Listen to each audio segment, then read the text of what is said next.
Hola a todos y todas los y las estudiantes, mi nombre es Javiera y en conjunto con el área de biología del PREU JCT damos inicio a la nueva unidad de hormonas y sexualidad con la primera clase de hormonas.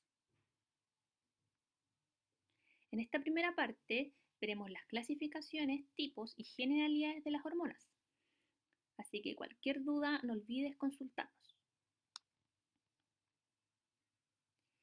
Primero partiremos hablando de qué es el sistema endocrino. El sistema endocrino es aquel que cumple funciones de integración, regulación, coordinación del organismo. Y esto lo hace a través de los distintos órganos implicados, que algunos veremos en esta clase. Y esto se realiza con el fin de mantener la homeostasis, es decir, mantener el equilibrio del medio interno. Hay veces donde el organismo va a producir más o menos hormonas de las que debería. Pero este sistema endocrino va a regular estas alteraciones por medio de la homeostasis, es decir, va a mantener el equilibrio del medio interno. Todo esto realizado por este sistema endocrino. Aquellos que están en biología electivo verán en más detalle y en más profundidad el concepto de homeostasis. Ahora, esta regulación la realiza por medio de las denominadas hormonas, que presentan una acción generalizada en el organismo, lenta y con efectos más duraderos. ¿Qué son las hormonas?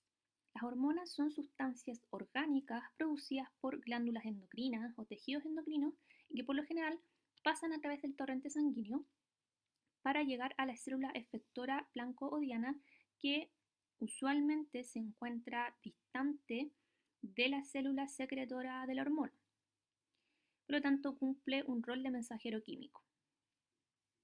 Aquí vemos una imagen en donde vemos el mensajero químico que vendría siendo la hormona, la cual va a llegar y se va a unir a su receptor de la célula diana, donde se generará una serie de reacciones en cadena hasta generar una respuesta final, que es la respuesta esperada. Por lo tanto, estas hormonas cumplen este rol de mensajero químico con el fin de ejercer una respuesta en su célula diana, blanco o efectora, como quieran denominarla.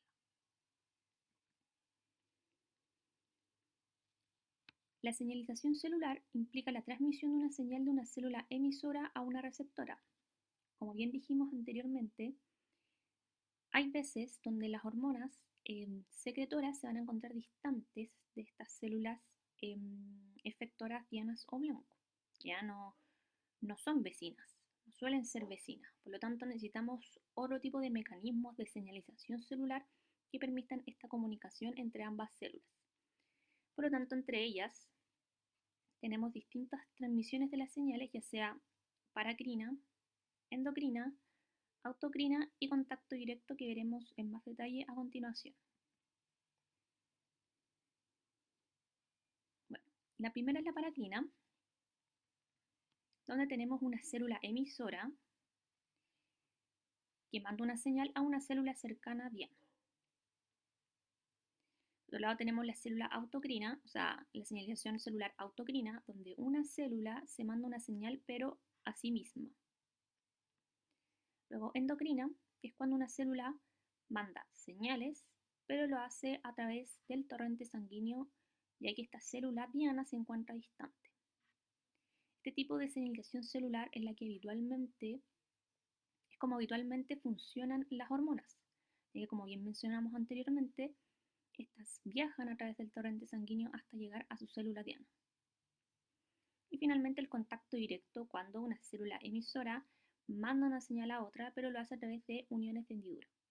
Y estas uniones de hendidura las mantienen en contacto directo.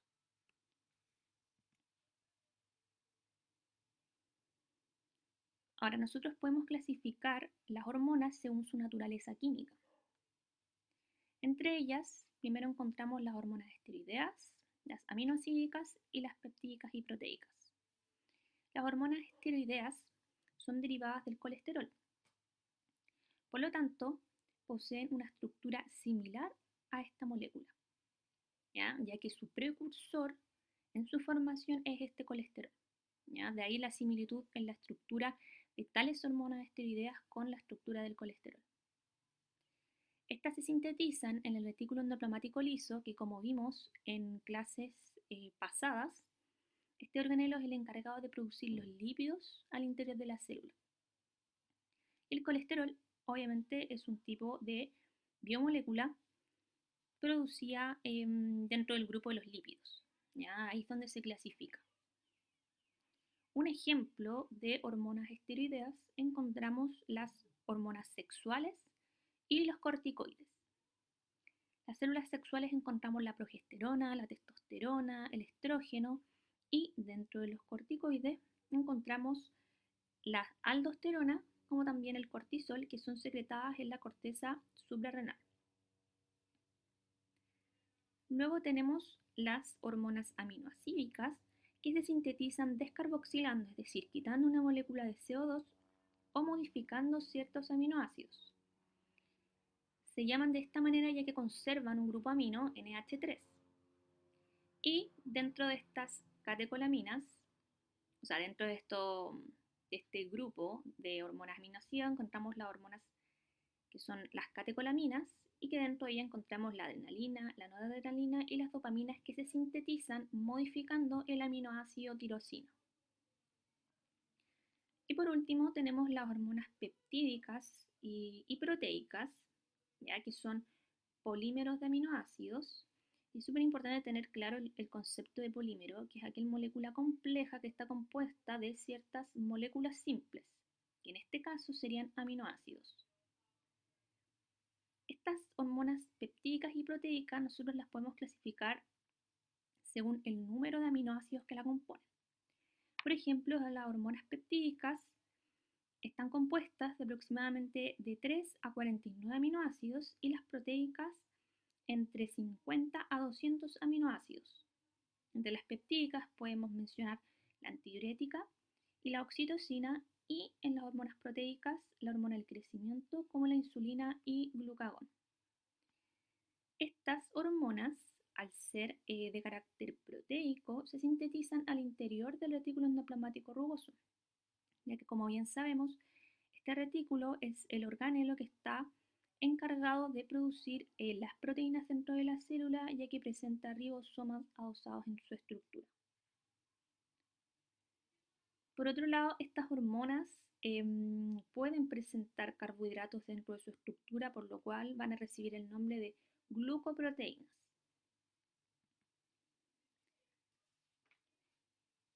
Ahora, nosotros tenemos otro tipo de clasificación según la naturaleza química, donde podemos clasificarla en hormonas hidrosolubles como liposolubles, es decir, las hormonas que son solubles en agua, como las hormonas que son solubles en lípidos.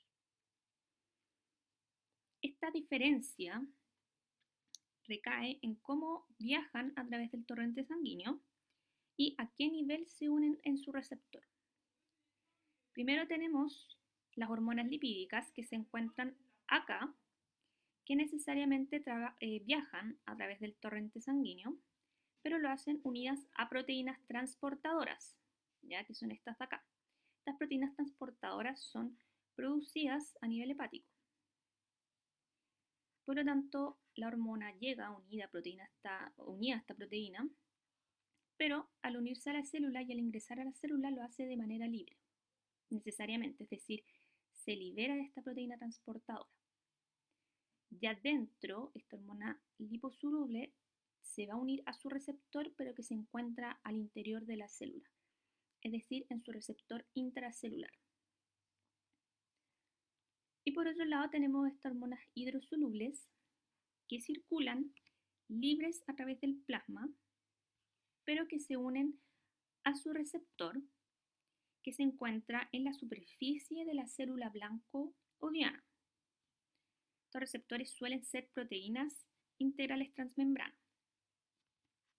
Al unirse a su receptor van a desencadenar una serie de reacciones en cadena hasta ejercer su efecto fisiológico final, ya que es la respuesta. Por lo tanto, tenemos hormonas hidrosolubles que viajan libres a través del plasma, a diferencia de hormonas liposolubles que viajan unidas a proteínas transportadoras, pero que ésta ejerce su efecto al interior de la célula, en su receptor intracelular, y las hidrosolubles en un receptor ubicado al exterior de la célula diana.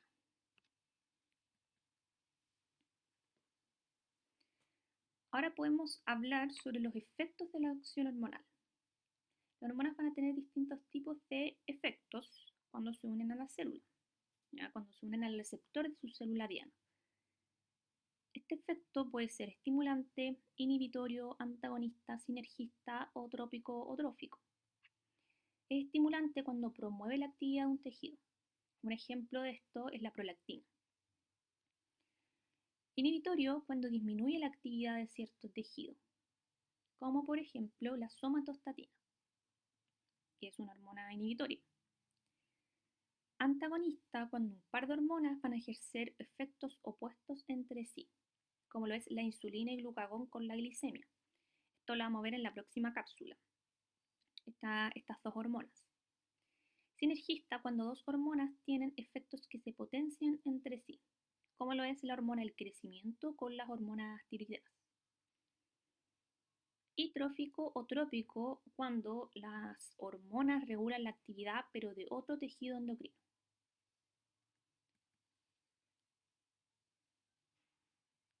El hipotálamo e hipófisis corresponden a glándulas endocrinas que están encargadas de regular la producción hormonal, ¿ya? Cumplen un rol de ser el centro regulador de la respuesta hormonal, de la respuesta endocrina. Estas se encuentran a nivel cerebral, como podemos ver acá en esta imagen, específicamente en esta zona, y si nos acercamos podemos visualizar donde se ubica el hipotálamo, en esta zona, como la hipófisis, que se divide anatómicamente en tres partes. En el lóbulo anterior o adenohipófisis, como la vamos a denominar, el lóbulo posterior o neurohipófisis también como vamos a denominarla, y la hipófisis media. Cada zona tiene un distinto rol que vamos a ver a continuación.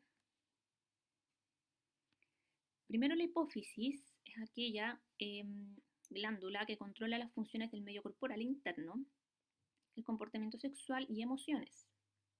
Controla este sistema endocrino a través de las neurohormonas, ¿ya? Que son estas hormonas hipotalámicas que vamos a denominar neurohormonas, que regulan la liberación de hormonas por parte de la hipófisis. Ya van a regular la liberación de hormonas de esta glándula. Y estas neurohormonas pueden ser liberadoras o inhibidoras. Las hormonas liberadoras se van a caracterizar por presentar siglas como RH, lo cual significa Releasing Hormones, ya sus siglas en inglés, lo cual implica que son estimuladoras de la liberación hormonal por parte de la hipófisis. Es decir, estas hormonas van a ir a la hipófisis y van a estimular que esta hipófisis produzca hormonas. Y por otro lado vamos a tener las hormonas inhibidoras, las cuales se van a caracterizar por las siglas IH, que significa Inhibiting Hormones, las cuales van a cumplir el rol contrario. Van a inhibir a la hipófisis para que ésta no produzca estas hormonas hipofisiarias. Si hablamos específicamente de las hormonas hipotalámicas y su ejemplo, podemos visualizar inmediatamente a través de sus siglas cuáles son inhibidoras y cuáles son estimuladoras, ¿ya? Por sus siglas RH o IH. Primero aquí tenemos la hormona estimuladora de la hormona del crecimiento, la cual va a tener como función estimular la secreción o liberación de la hormona del crecimiento.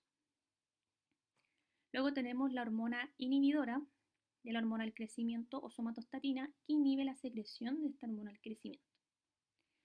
Luego, la hormona liberadora de corticotropina, CRH, que va a estimular la liberación de la ACTH, que significa adrenocorticotrofina.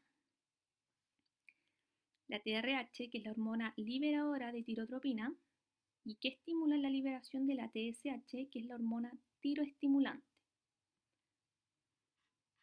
Luego tenemos las hormonas liberadoras de gonadotropina y estimula la liberación de las gonadotropinas, ¿ya? Que son la FSH y la LH, que es la hormona folículo estimulante y luteinizante. Esta regulación se verá en más detalle en futuras clases, dado que estas son aquellas que regulan todo lo que tiene que ver con el aparato sexual femenino como masculino. Así que en esta clase no las veremos en profundidad.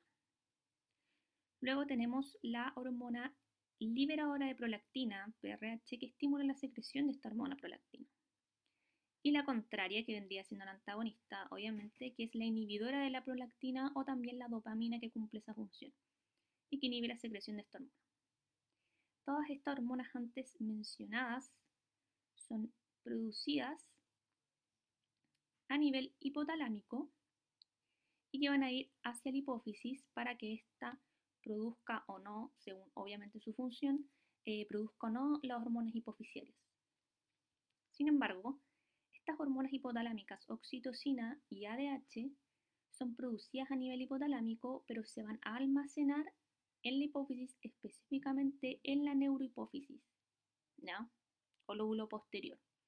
Ahí es donde se van a almacenar.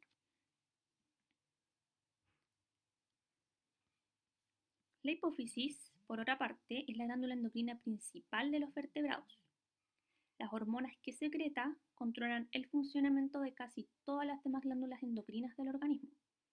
Y anatómicamente, como dijimos, consta de tres partes, ¿ya? La hipófisis anterior, la hipófisis media y la hipófisis posterior. Como acá bien vemos el hipotálamo con sus células neurosecretoras que van a ir hacia la neurohipófisis, donde va a producir tales hormonas oxitocina y ADH, pero que se van a almacenar en la neurohipófisis. Sin embargo, vemos cómo las neurohormonas van a ir a estimular la adenohipófisis para que ésta produzca o no otro tipo de hormonas, pero que son propias de la adenohipófisis.